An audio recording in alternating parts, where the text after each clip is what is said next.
wala pang ibang nakakapasok, kung hindi kami lamang, hindi pa rin Chad. Samahan nyo kami sa aming pag-i-explore sa lugar na ito. At paki-like and share na lang din po. Marami po salamat. Come on, let's go! Oh, hari po. Hari, kisame oh. Ito niyo po ang kisame ng cave. Wow.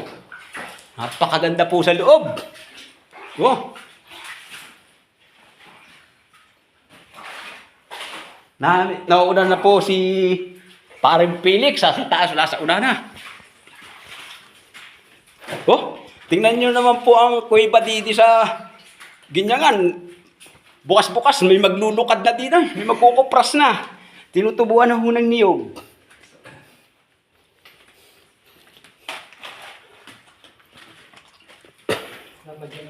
Wow. Madulas. Dulas din tayo sa baba.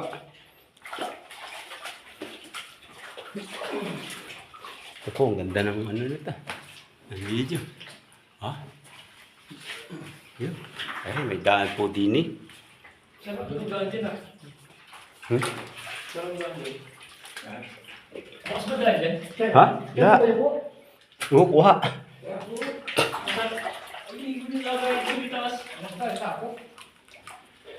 Ayun, no? Kita niyo po yun, no? Lugar na yun. No? Ang daming paniki sa loob. Timber, ano? Ha? Timber. Tubig yan? Timber.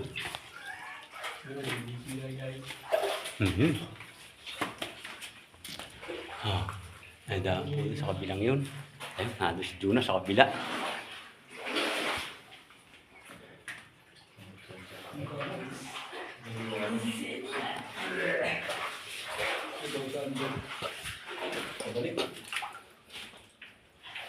Pabalik.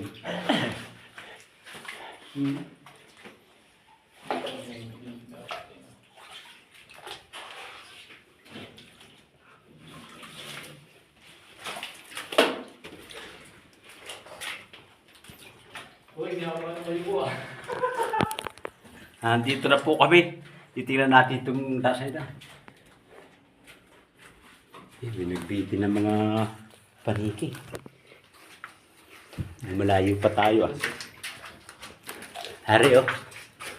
Hindi may butas na. May butas din nila eh. Na napasok nila noon. Yan. Oo, kaya na hindi alam kung saan. Pero palusong ang tubig nito oh. Yan. Oo. Maliit ang bungad pero pagdating sa dulo, parang malaki. Ito, si Jonas, si Sidik. Pasok.